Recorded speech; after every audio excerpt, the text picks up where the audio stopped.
I use the phrase concentration risk, Anthony, but there's two types of concentration risk. There's NVIDIA's weighting in key benchmark indexes, right?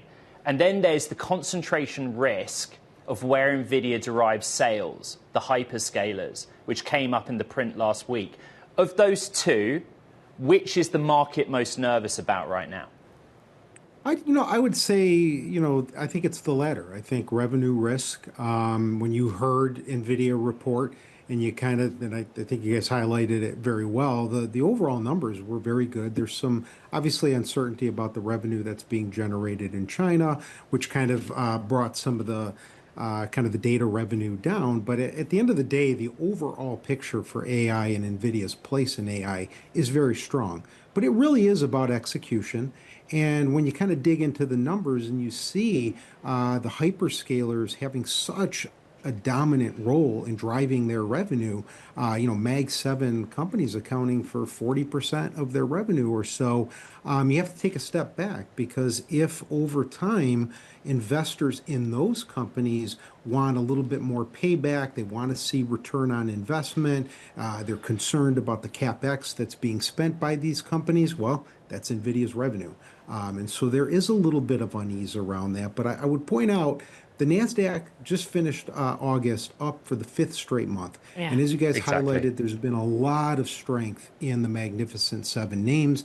And so September is Wall Street's hatest month, or they hate the month of September. And that's what we're kind of seeing today. Our view is that technicals are not stretched. There is a little bit of risk that markets could pull back. But I do believe fundamentals for NVIDIA and technology as a whole remain very solid. I mean, yes, Anthony, we're seeing NVIDIA down on 2 weeks, but over year to date up 25%.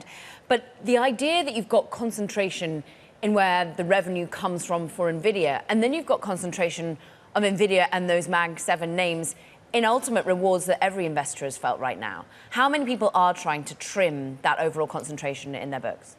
I think a lot of traders and institutional investors probably got ahead of the seasonal factors. They probably looked at some of the earnings or suspected that there could be a little bit of volatility around NVIDIA's earnings. And so I don't think there's a massive repositioning happening around NVIDIA. But as you mentioned, it's 8% of the S&P 500. We've seen the NASDAQ and the Magnificent Seven have very strong performance since the April lows. We're in a weaker seasonal kind of factor for the markets. And so I think it's just natural that you're seeing a little rotation out of big tech. I don't think that's bad for the market overall. What we saw in August is areas like financials and energy and materials actually did pretty well. And when you look at the earnings expectations over the third quarter, actual expectations for NVIDIA and big tech and Magnificent Seven went up last month. And they actually have gone up over the last 2 months. So when we look at fundamentals, we think they're still strong in technology. But as I said earlier, it's about execution. And at these stretched valuations, investors should expect a little bit more volatility around these really concentrated names that make up a lot of the major indexes today.